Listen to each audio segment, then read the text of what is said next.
Good morning. What is up, my collective? I know it's Wednesday morning. I'm trying to make up for lost time. I was not able to come on last weekend, so I'm making up for it throughout the week. I'm taking a couple days off of work because I had a little fall in the bathtub, but I'm okay. Can't nothing hold me down. I'm here with you guys. I hope all is well. My name is Patience. Thank you so much for tuning into my channel.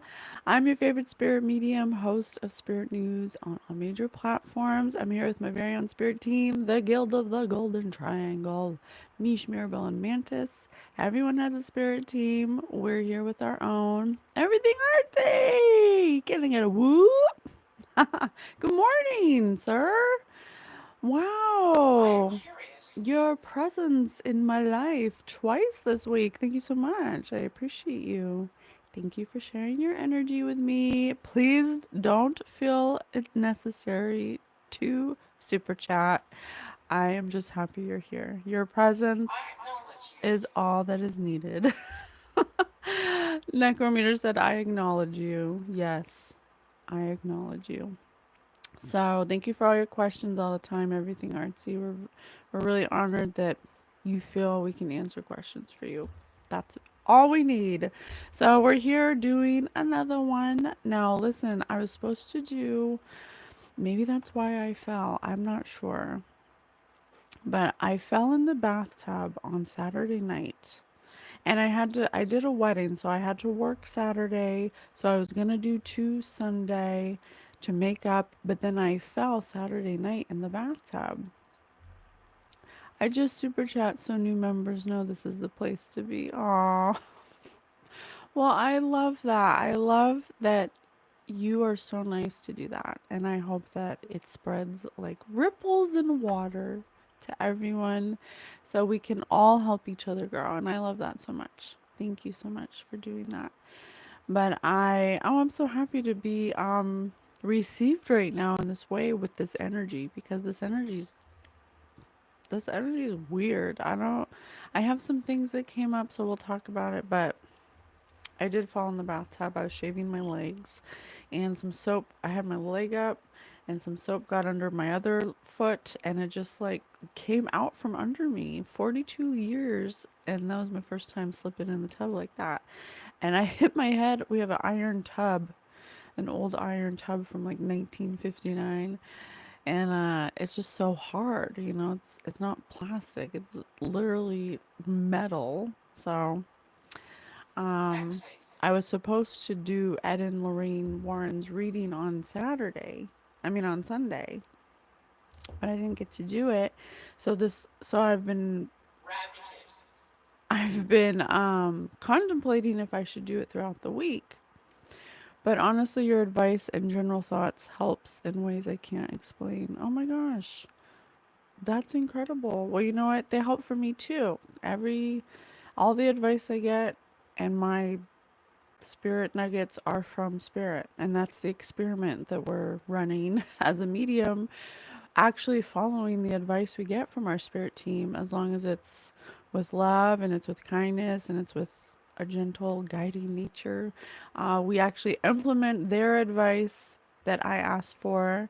And then it always works. Honestly, it always works. And then I can give it because I know that it worked for me. So thank you, everything artsy. I appreciate you. Um, so I was contemplating whether I should just move their reading to next weekend. And they're like, no, we need to do it now because there's so much going on in that world. If you guys aren't living under a rock, then you know that Matt Rife, some comedian, which honestly, I'm not like I'm not trying to put him down. I actually never heard of him before he bought Ed and Lorraine Warren's occult museum or something. He's like renting Annabelle. They present themselves as a friend. Mm-hmm. Yep. Yep. Spirit just said they present themselves as a friend, but they're rabbited. Heritage. Heritage. I'm gonna write that down. So Matt Rife he bought the Ed and Lorraine Warren Occult Museum house in Connecticut. They bought the rights for 5 years to Annabelle or something. Um, just really spiritually irresponsible, I think. But there's a lot of controversy around Ed and Lorraine. You know, when they created the New England Paranormal Research Foundation or whatever it's called, NESPER. It was a long time ago, and it was definitely before, obviously, before social media, um, and there's a lot of controversy around them and if they're legit. And Lorraine is um, a light trance medium, which I thought was an interesting title. I've never heard that before. Light trance medium. And Ed was a self proclaimed demonologist. He actually would ask for the Vatican to help him with some demonic possessions. 11 1 on the clock. Must go. Okay, okay. But so it's interesting that there's so much controversy around whether they were telling the truth or not. But they have so much that they were involved in. So we're going to ask them from their point of view. We're going to see what they say, what the truth is. This is for entertainment purposes only. I cannot prove this in a court of law. This is for entertainment purposes only. But we'll tap into the energy. We'll invite them with Archangel Michael. I've done the protection. I've meditated. I got a couple things. I woke up with the song Ordinary, and let me read you the lyrics. It's by Alex Warren, and it's interesting because it actually has a lot of lyrics in it, which a lot of songs don't have a lot of lyrics anymore, so I was actually surprised by that. And it kind of reminded me of how many cases that Ed and Lorraine Warren were associated with or that they've done. This is like what they did. This was their profession. This is something that they really were passionate about, okay? But listen to this. They say the holy waters watered down. That's the first lyric, okay? And this town's lost its faith. Our colors will eventually fade. So it's our time. So if our time is running out day after day, we'll make the mundane our masterpiece. Oh, my love, I take one look at you. You're taking me out of the ordinary. I want you laying me down till we're dead and buried. On the edge of your knife, stay drunk on your vine. The angels up in the clouds are jealous, knowing we found something so out of the ordinary. You got me kissing the ground of your sanctuary. Shatter me with your touch, Lord, return me to dust. The angels in the clouds are jealous knowing we found. Hopeless hallelujah on the side of heaven's gate. Oh, my life, how do ya breathe and take my breath away. At your altar I will pray. You're the sculptor, I'm the clay. So that's interesting, right?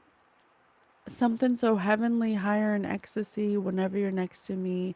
World was in black and white until I saw your light. I thought you had to die to find something so out of the ordinary. Defeated.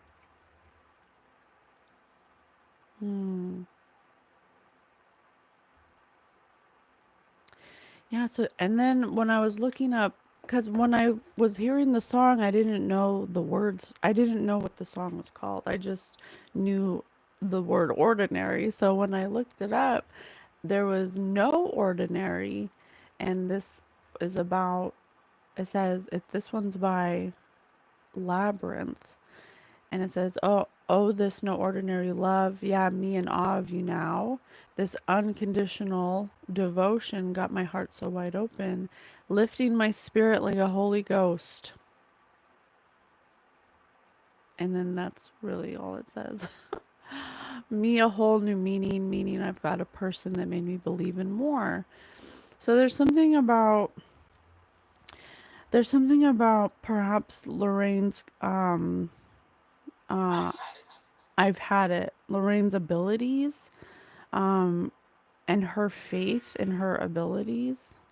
So there's something about her faith and her abilities, possibly allowing Ed to know that there's more, and continue to him believing her and them having some kind of connection in that way.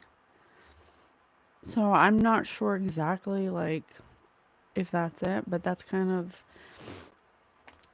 like his connection to his faith was through Lorraine because of her abilities, showing him or proving to him that she could talk to something or have an ability to connect with something on the other side. I was also getting, Spirit said, anger, salty, Mary. So, some kind of anger could have been, I'm not sure if it was Ed or Lorraine or both. Salty Mary, like marriage, like a salty marriage. Um, there may have been a difference in, there may have been a difference in, how do I put this? Um, how to handle certain cases and how to, mm, I'm not sure. It feels like, ooh, I just got lightheaded. Mm, Holy Divine Spirit, please remove any energies that aren't for the highest good. So there's something about them loving each other, something about their connection is because they live to be 79 and 92. Now, what I find interesting about that for two people who deal with demons and negative energy all the time and even have like a whole museum of occult items, the thing that I find interesting about how long they lived is that there's something about their unconditional love for each other or for faith or for God. There's some kind of connection in that way that may have protected them to some extent. And that's why they could investigate these things. Now, whether they got some of these things wrong or not is a different, taught is a different thing, and we'll get into it. They may have actually gotten some things wrong, and that's where like the disconnect is, where Lorraine could have had more of an opinion about how they should handle certain cases, and Ed could have had a different opinion about actually needing to make money and wanting to do this profession, but also having to pay the bills kind of thing. So there's like a difference in energy like that. I'm sorry that was kind of like all over the place, but it's kind of hard to like narrow down that feeling because it's like a feeling. But Matt Rife has bought their stuff.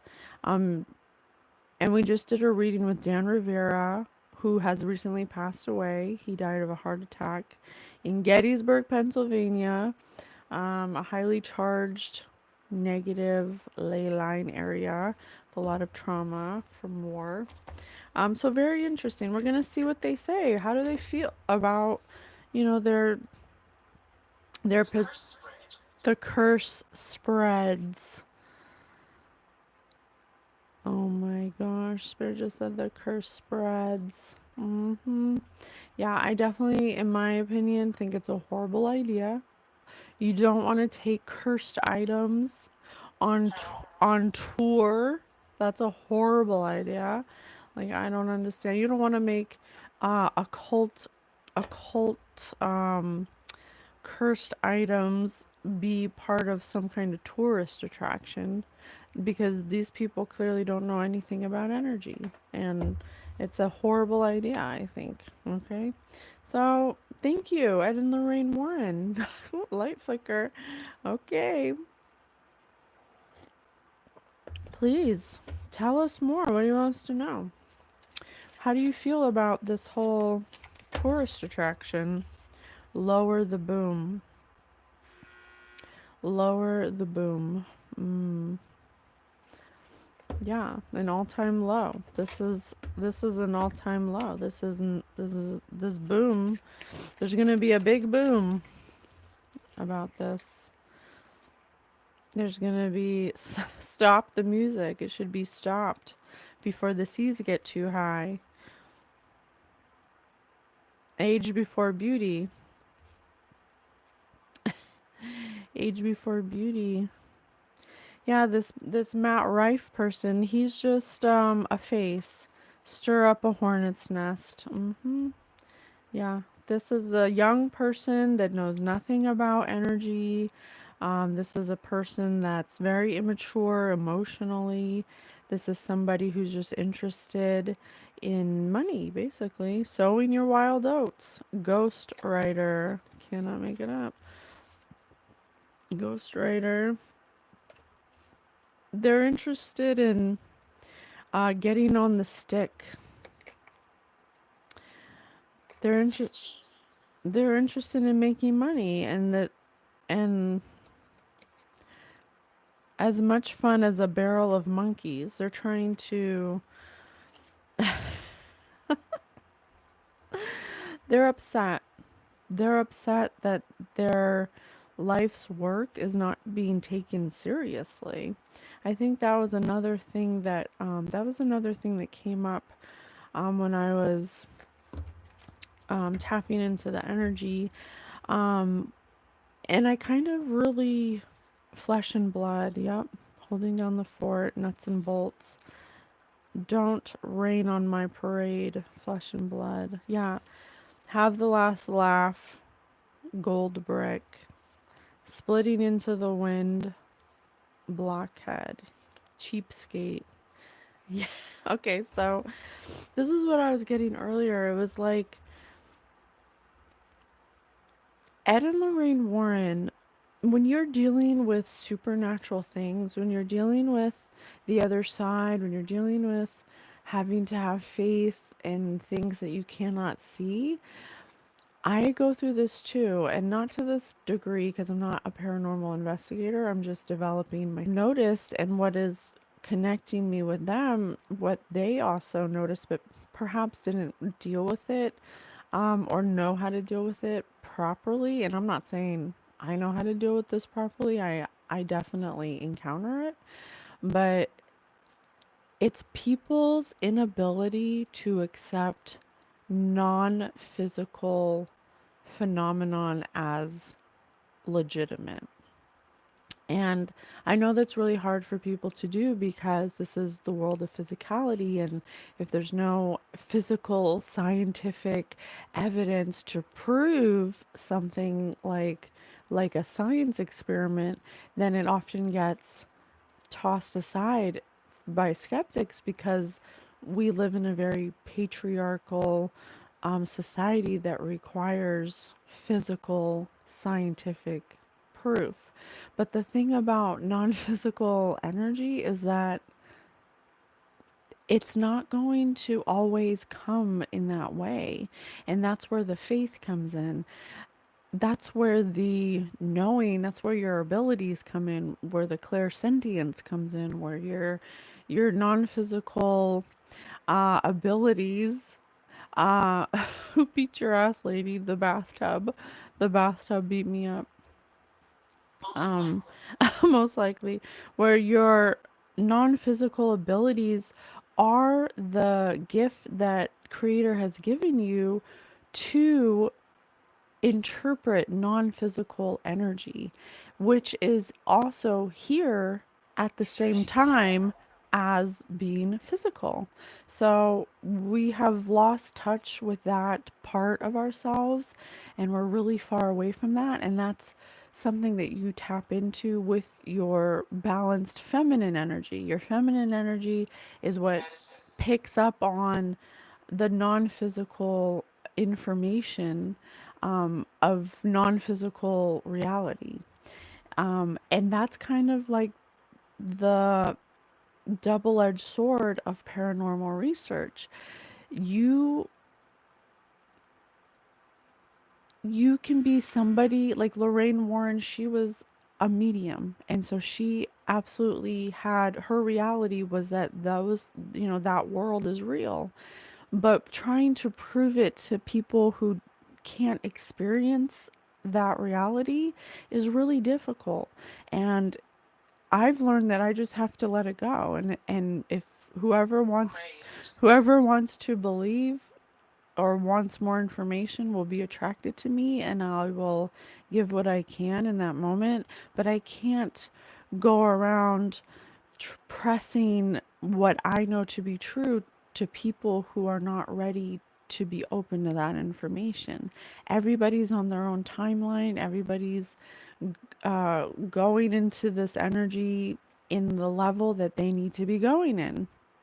So there's something about them being upset about their work not being taken seriously.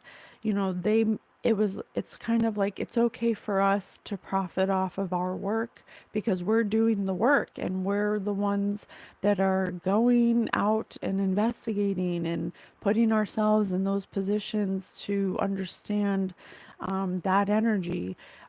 So it's okay for us to do it, but people are buying things they don't really understand. They're not studying the energy. They're not learning about energy. They're not having respect in that way. And that's what they're upset about. And now that things are starting to happen, it says have the last laugh. Don't rain on my parade, flesh and blood.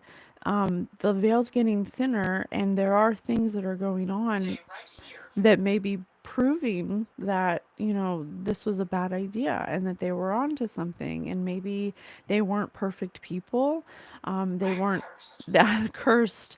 I am cursed. They weren't perfect people. They definitely went through highs and lows, and they definitely stirred up a lot of hornets nest and could have possibly got a lot of energy attachments and maybe didn't understand you know, the whole aspect of energy. They didn't come at it from that angle, but they definitely lowered the boom by having a level of faith in the creator, in creator. They did have that. And that's kind of what kept them I don't want to say balanced out because they definitely had like a lot of emotional imbalances, spitting into the wind and blockhead. There were definitely a lots of anger, lots of resentment. They had a lot of emotional things that attracted curses or that attracted energy that they always had to like find a way to maneuver around instead of learning how to transmute it, something like that.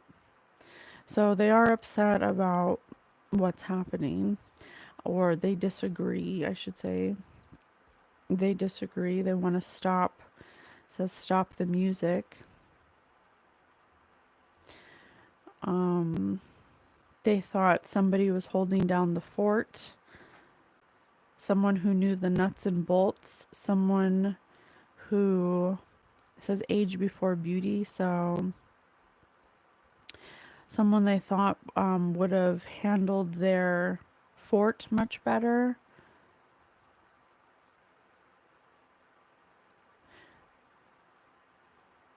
Mm,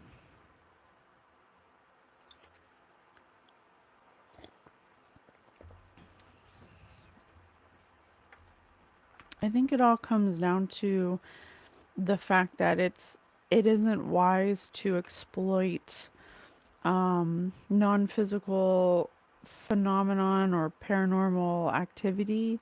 It isn't wise to exploit or profit off of something that you can't control, you don't understand, you don't have intention of healing. We kind of talked about this in the Dan Rivera reading. As humans, we are so enthralled with paranormal research because we want to know where we come from. We want to know, how it all works. We want to know about ghosts and why they're there, and we want answers. But at the same time, we're not willing to tap into our own abilities to be able to find this out through creator. By asking creator, we want to go in with sonar guns, and we want to go in with electromagnetic frequency waves, and we want to measure the voice phenomenon. We want to do all these scientific things to find out something that can't be measured or even seen with your eyes. It's something that you need to be tapped into your feminine energy to even experience, or to even just go in there and say, how can I help release the energy of this place of trauma? It's always like exploiting the energy to poke it like a bear, to make it more active. Like, how can we make it more so we can have more evidence to show? It's like a vicious circle. It's not, it says cheapskate. Yeah, it's not something that's healing. It's not a good energy. And so now in retrospect, that could have been the downfall of this beginning of paranormal research. They're like the pioneers of paranormal research, sowing their wild oats, ghostwriter. Yeah, it's like something they were so passionate about that they were interested in helping. They were always interested in helping, but Ed may have had a different viewpoint because he was a cheapskate. Essentially, you can't make money off of dead people. Okay, off of energy that you don't know anything about. You can't exploit it and poke it and rile it up and attract it and collect it, and then turn your camera on and want it to perform for you. That's just, and so you can make money off of it. And then you're gonna invite unhealed people to go and be part of the energy that's holding whatever trauma, whatever negative energy has been directed at these items, at these places. It's just a bad idea, because energy should be transmuted. It shouldn't be amplified for profit. Okay, if Gettysburg Address is a place that a lot of people died for no reason for war, and that's a place that's so charged with trauma that paranormal things happen there, we shouldn't be going there wanting to gain. We shouldn't, Spirit said improvement. We should improve our point of view about what these souls went through, and the fact that they're trapped, the fact that they need help being released from that place. And the same with haunted items. It's not the item that's haunted, it's the energy that's projected onto the item by multiple people, by us, by, it's, we need to be re-educated, honestly.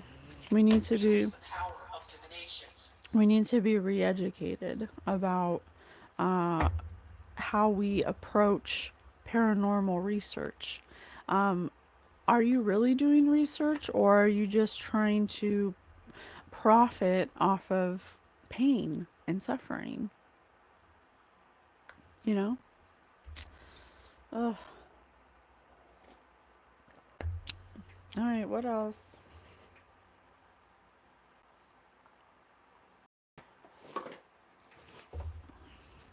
So there is something about um, attracting curses. When you want to profit off of cursed things, you attract being cursed. So there's something about um, impair, yeah, having emotional, in being impaired emotionally. Definitely something about not being perfect. You know, just because you have faith and just because you do paranormal research, it doesn't mean that these two people were perfect at all.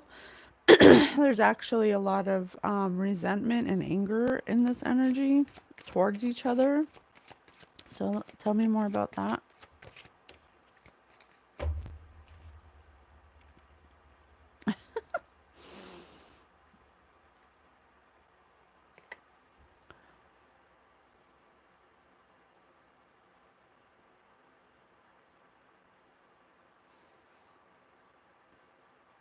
Yeah, definitely some kind of mistake, some kind of criminal mistake.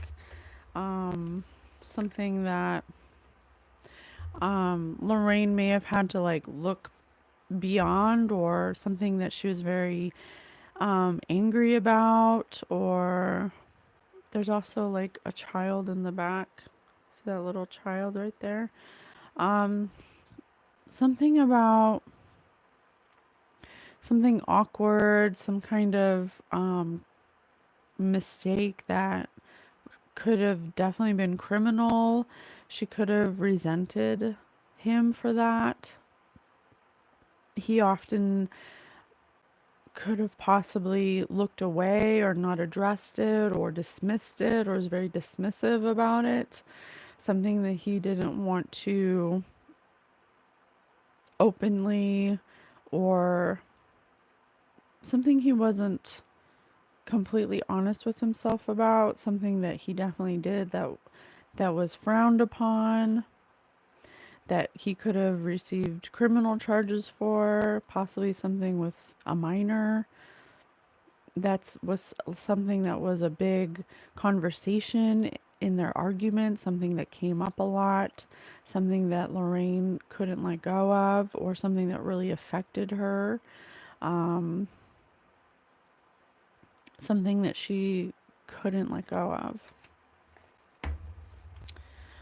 So like I said, they weren't perfect, you know, and that's another thing. Like, if you have something that's such a big um, emotional impairment for you, when you're dealing with supernatural things or when you're dealing with energy, you have to remember that you're electromagnetic, and so you're going to attract things that you're a vibrational match to. So if people are calling them to come to haunted houses, and they're in an impaired emotional state where they're dealing with their own emotional upheaval, that's not a time where you should go and insert yourself into some kind of, you know, negatively charged home that is having supernatural experiences.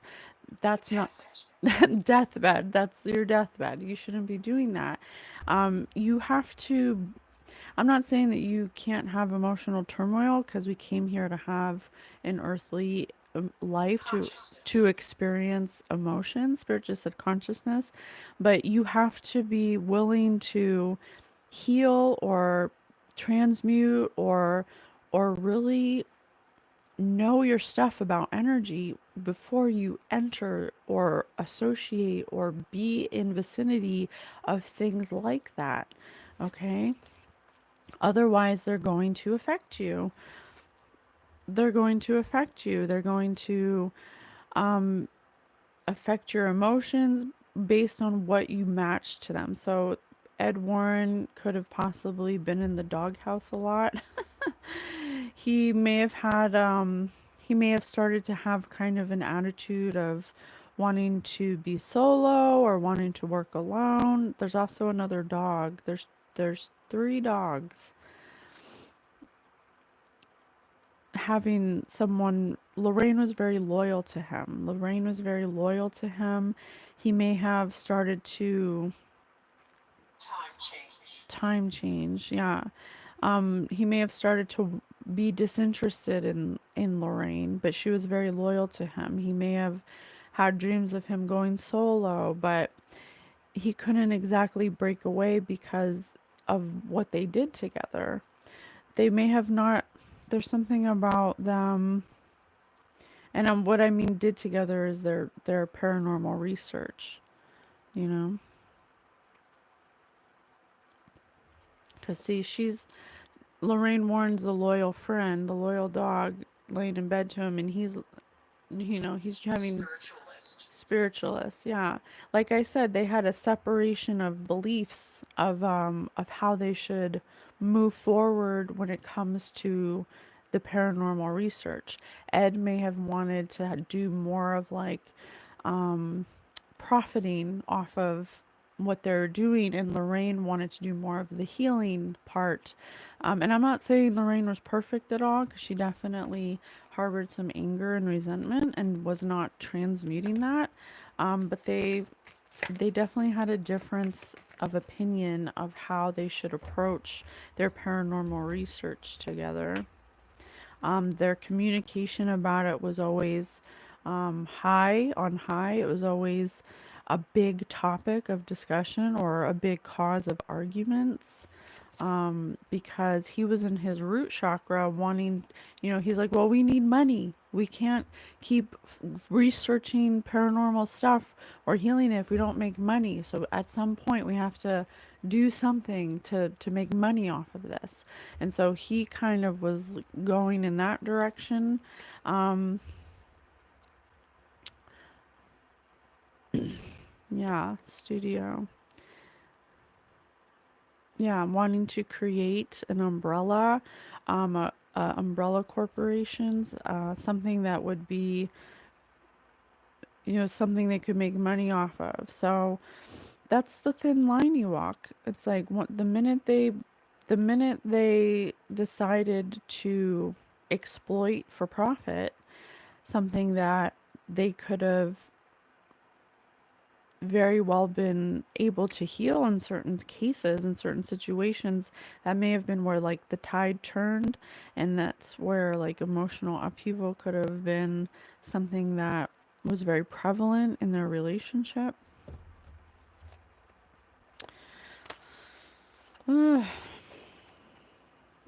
Yeah.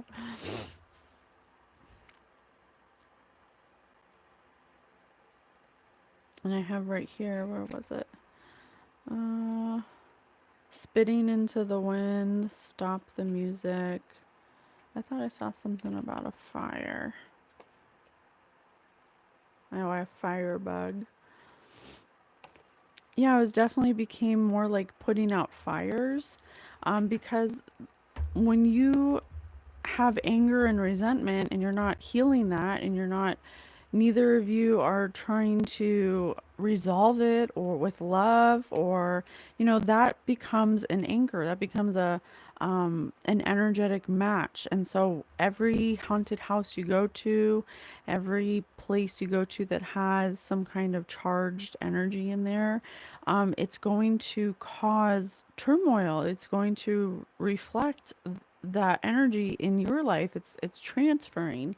That's how energy works. It transfers, unless you know how to transmute it.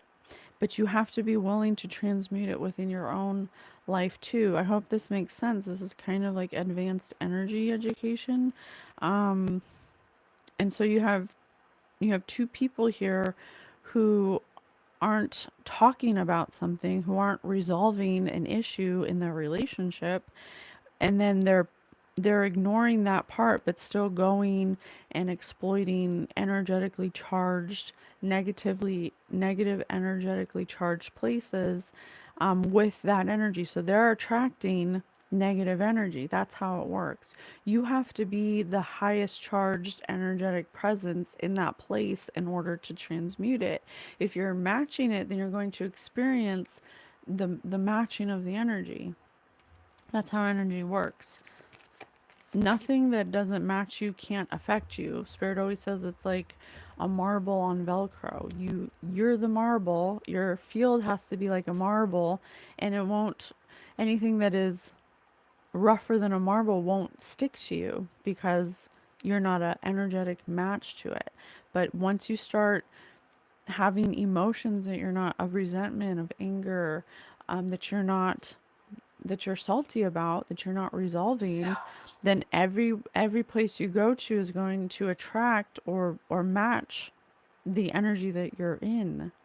So that's what is happening with, that's what these people can expect who are buying the occult museum. Like Matt Rife, one of his comedy stand-up titles is Walking Red Flag. Well, okay, if you want to own cursed haunted items, first of all, they should get rid of those. That it's not, they shouldn't be, they should have never collected those items. They should have never collected them. They should have gotten rid of them, given them back to the creator to be recycled back into love, to break the curses, to heal the curses, whatever. They should have done that. They shouldn't have kept it. If they never kept it, this would have never happened. But because they had, Ed had thoughts of profiting, and also maybe a little bit not knowing what to do with the items is a little bit in there too. But I mean, it was a bad idea to keep those items. They should have gotten rid of them. Hence the building on fire. Okay, so they definitely see that in retrospect. What else do you see in retrospect?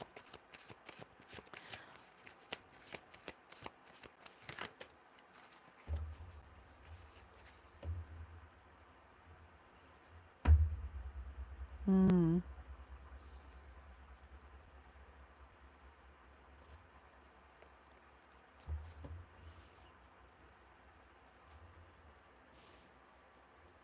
See how she has a see how she has a camera recording, trying to get evidence of paranormal research. So something about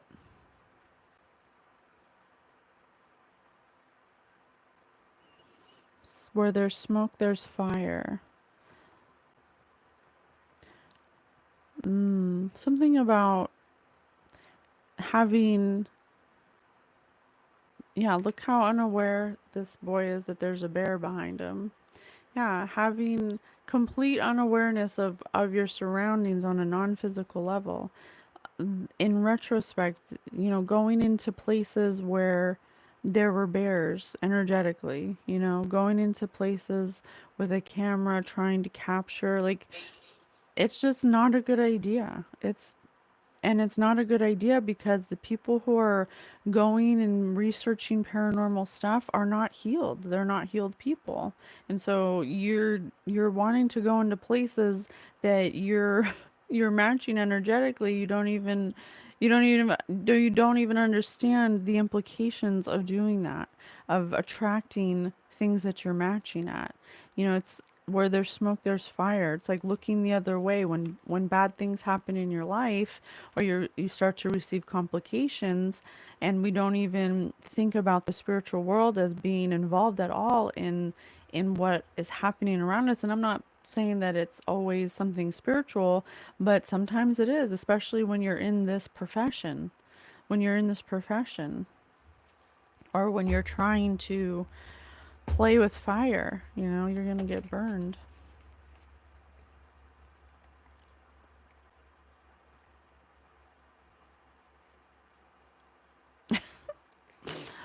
This is Matt Rife.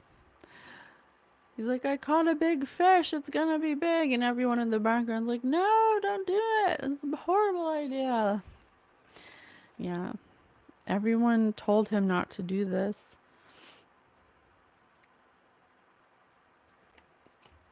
I'm sorry, this energy is all over the place.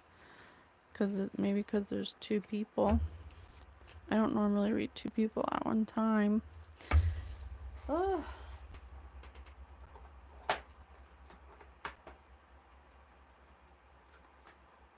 So what should we know about, what should we expect from this?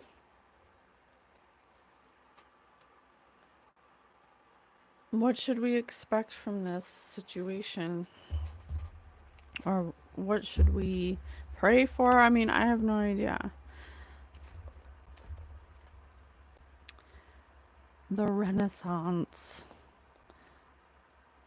So Raphael finished his account. Many points occurred to me where the ways and laws of that people seemed regulated quite absurdly.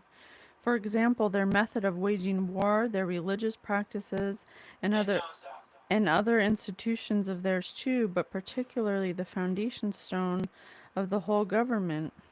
I mean their communal life and living without any use for money, since by this one enactment are overthrown all nobility, magnificence, splendor, majesty, the true glory and ornaments, as popular opinion goes, of a republic. Yet I knew he was tired from his speech, and I was not sure whether he could tolerate any contrary opinion, especially as I remembered he had censored others on that account as if they were afraid of being thought unintelligent. Mm. If they could not find something to criticize in others' discoveries. Yeah, there's definitely, because of their religious practices and other institutions, it gave them some kind of protection or some kind of foundation. Even if 50-50, even though they were living a communal life, they if they were living a communal life through religious practices. And that's one thing that kept them balanced when or regulated when doing this quite absurd work. Um, for that was when when they would have spiritual warfare waged against them, their religious practices and institutions made their foundation stone and helped them to be protected in that way, because they had faith. They still had faith in God, even though they weren't perfect people, even though they may have been highly opinionated, and even though she may have grown tired of his speech and maybe had a contrary opinion. They both remembered and kept each other grounded through their religious practices. And that's the difference between what's going on now and what they did. And um the one thing that kind of um what's the word I want to use? It says Ed may not have been able to be criticized, and when it came to their discoveries and their investigations, he may not have been able to take criticism, and that was an emotion or something that may have bruised his ego. But they still both had these religious practices and this strong faith where it kept them protected to some extent.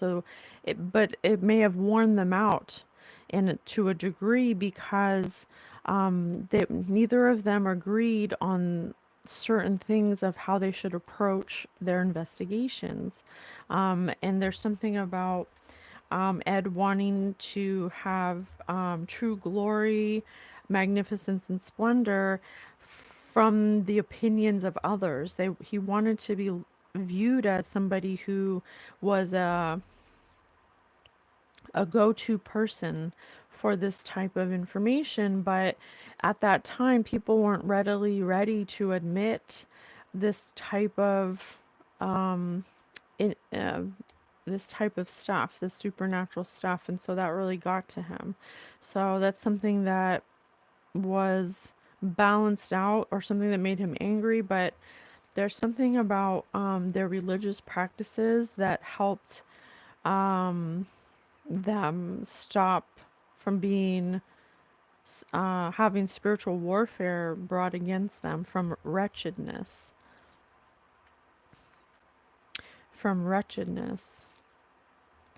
Um,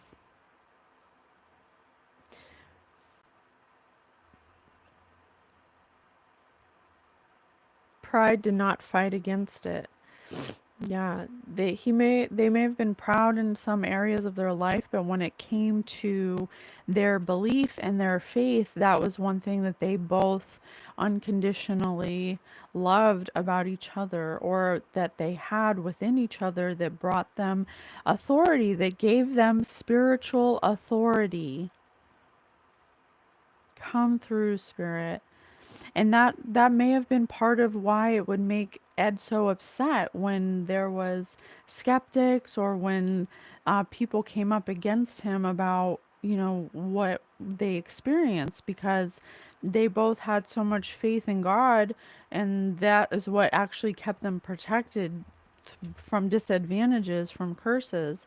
That may be how they had all those cursed items, or why they felt they could keep those cursed items, because they had spiritual authority, because their Savior Christ. They had kindness and advice from Christ that could not fail. They had wisdom from Christ that could not fail. Gloria. Gloria. Woo! That just played by itself. Okay. And that could be the reason why it's different. Why it was different for them to keep it compared to the people now who are trying to profit off of it. The people who are trying to profit off of these occult items don't have the faith, or the practices, or the spiritual authority that Ed and Lorraine Warren had. And sure, they had emotional things, that they were human. Like, they're not saints over here. They still have to be human. And I'm not excusing any criminal things that they may have involved themselves in. And I can't even blame them for needing to have some kind of profit so they can continue doing this work. It's okay to do spiritual work and receive a profit from it if you need it to survive, if you need it to live. Creator will always provide, but if you are going to bend the narrative and exploit it and make it a little more exciting than it really is, and you exploit pain, then you are creating a curse for yourself. When these paranormal investigators go into haunted places, they're not going in like Ed and Lorraine were going in with the spiritual authority to actually help transmute it. And possibly there's something about, towards the end, it may have like kind of shifted a little. Let me see if I can get more on that. So this is saying that they had spiritual authority, or at least one of them did, and that's why they lived so long without you know many bad things happening to them, considering all of the cursed items and all of the things they went through and all the things they were around. I mean, living to your elderly 79 and 92 is pretty good. Okay. How the mighty Lord in his generosity gives wisdom in land and high estate to people on earth. All things are in his power. At times he allows a nobleman's mind to experience happiness, grants he should rule over a pleasant, prosperous country, a stronghold of men, make subject to him regions of earth, a wide kingdom, until in his stupidity there is no end to his ambition. Come through. His life is unruffled, neither old age nor illness afflict him. No unhappiness gnaws at his heart. In his land no hatred flares up in mortal feuds, but all the world bends to his will. He suffers no setbacks until the seed of arrogance is sown and grows within him, while still the watchman slumbers. How deeply the soul's guardian sleeps when a man is enmeshed in matters of this world. The evil archer stands close with his drawn bow, his bristling quiver. Then the poison shaft pierces his mind under his helmet, and he does not know how to resist the devil's insidious secret temptations. What had long contented him now seems insufficient. He becomes embittered, begins to hoard his treasures, never parts with gold rings and ceremonial splendor. He soon forgets his destiny and disregards the honors given him of God. I cannot make it up, you guys. I can't make it up. He shouldn't have collected those cursed items. These are two people that were given spiritual authority by the Creator to go into places of supernatural occurrences to help people. Because it says right here, an evil archer stands close with his drawn bow. Um, when a man is enmeshed in matters of this world, the evil archer stands close. His arrogance, he there's something about arrogance of him expecting to always have an answer, or to be the authority, or to not go within and to not always ask God for what direction to go in, or how to heal something, or how to go into a, it became more about making money, is what I'm trying to say. It became more about making money. And because he did so many, instead of his position at first where it was like, well, how can we help, it was how can we make money. And that was the shift. And so we started to collect those ceremonial, it says right here, he becomes embittered and begins to hoard his treasures and never parts with gold rings in ceremonial splendor. All of those knickknacks, all of those cursed items he collected, there's over 700. He should have never collected those. He collected those in arrogance, thinking that he could control all of them. But really, I mean, that's not true. And so now this curse is passing on to other people like Matt Rife and like Dan Rivera, and possibly a couple.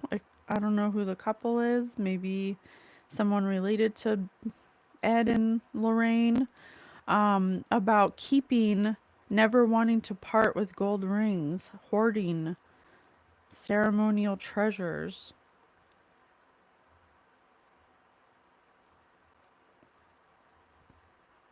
Right here it says, in time his transient body wisens and withers and dies as fate decrees.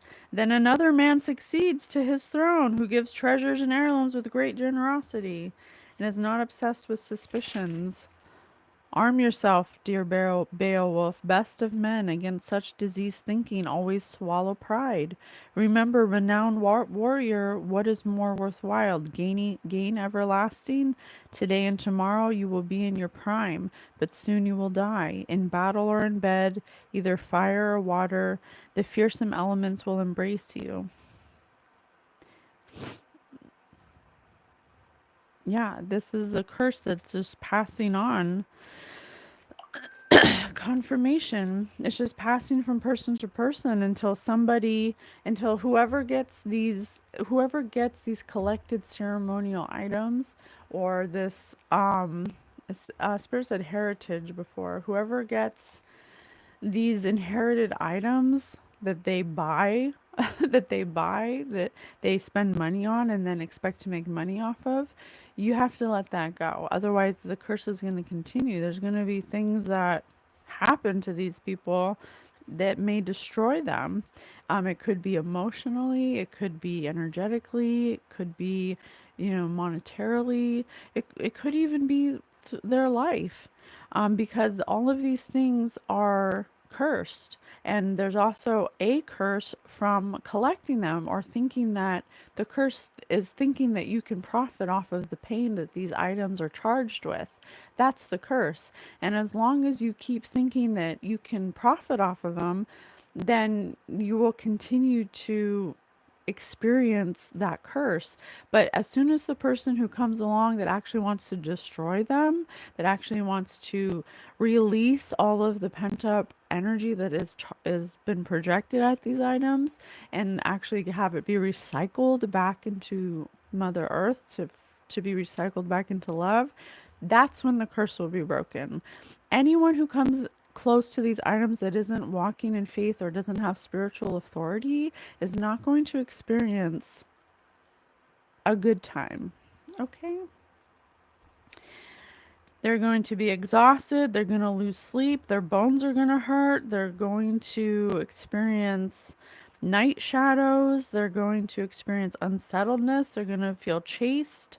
Um, yeah, they're going to be haunted, basically, because that's the energy that those items are charged with. Uh, so,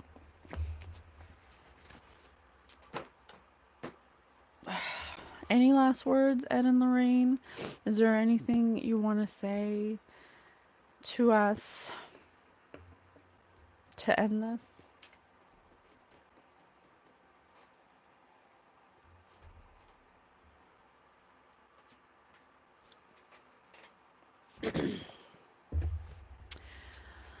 Ugh.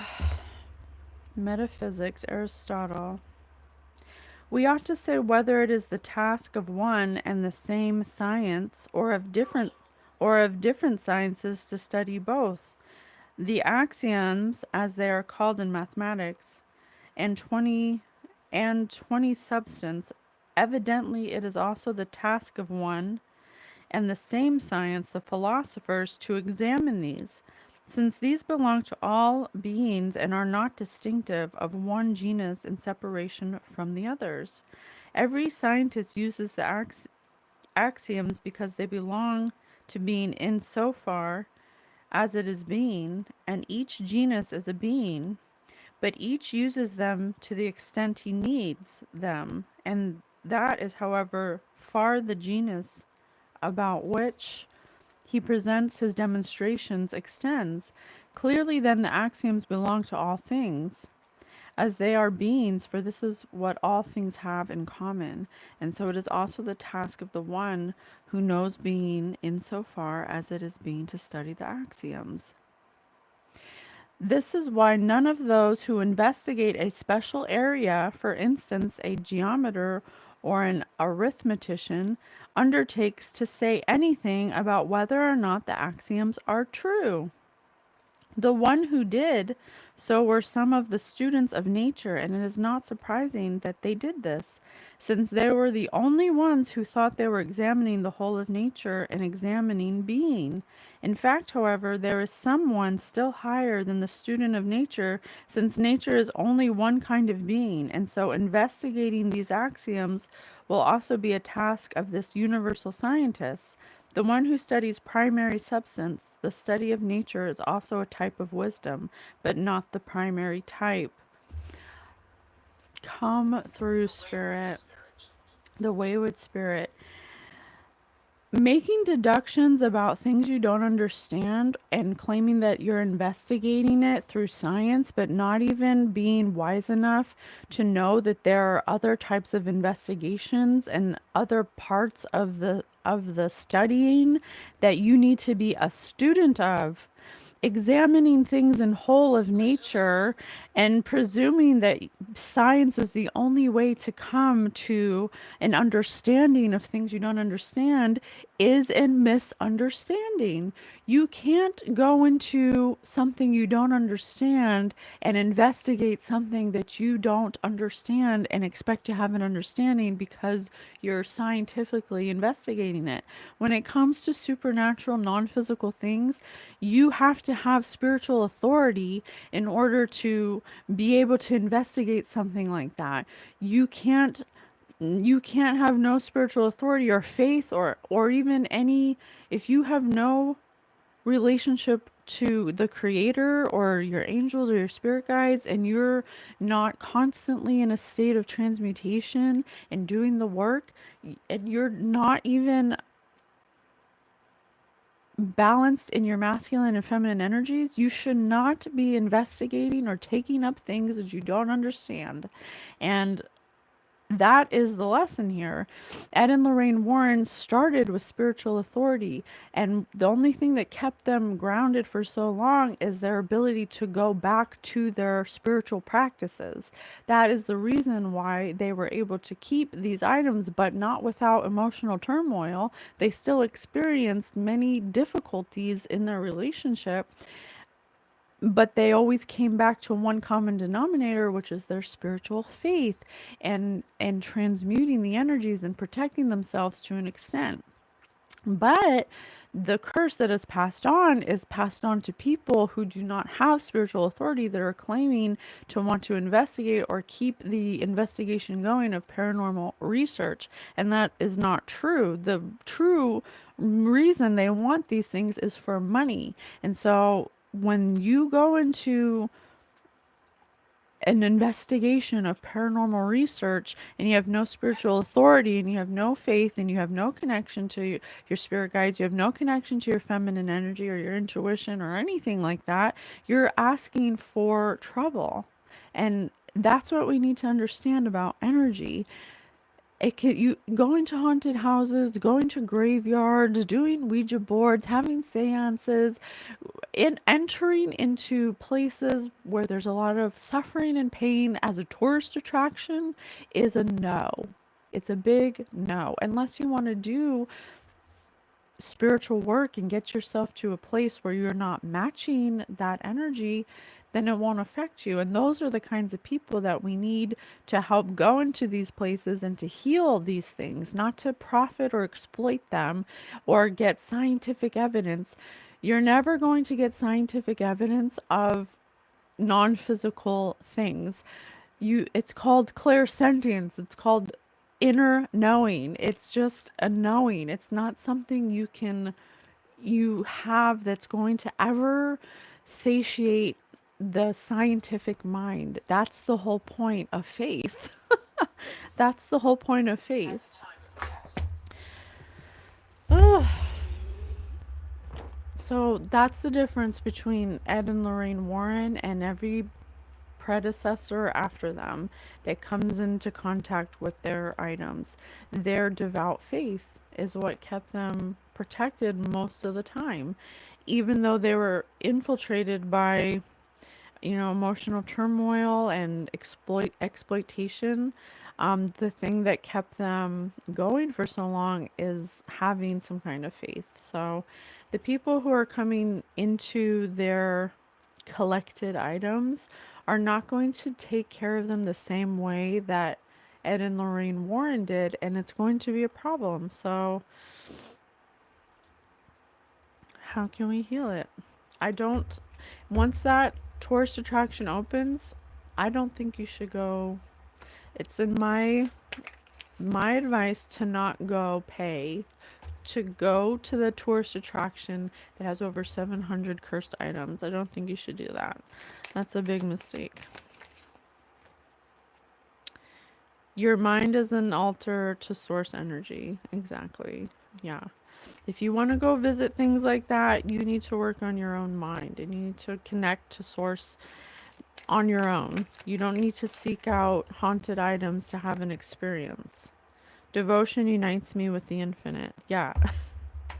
Instead of going to take the time to go pay to look at cursed items, take the time to devote your connection to source. Then you will experience supernatural things. You are a supernatural being. You're pure positive energy having a human experience. Instead of searching out for haunted places and haunted items and spell books, and you need to understand that you can experience supernatural abilities by healing, by understanding that you are a supernatural entity having a human experience. You can experience true miracles that don't have curses attached to them. Remembrance. Remember who you are. Remembrance. Remember who you are. Divine masculine. Yeah. Divine feminine. Healing. Heal. Conception. And then you'll be able to see things that you don't. And you'll be able to see that miracles are all around you. There's prosperous miracles happening at all times around you. And because we're unhealed, we look outside of ourselves to have evidence of a non-physical world where you are the non-physical world. You know, it's uh, thank you so much. Thank you so much, Ed and Lorraine Warren. I truly appreciate your perspective. I hope this brought some clarity or some understanding to energy and the way it works. And I love you so much. I'll see you on the next one. Bye.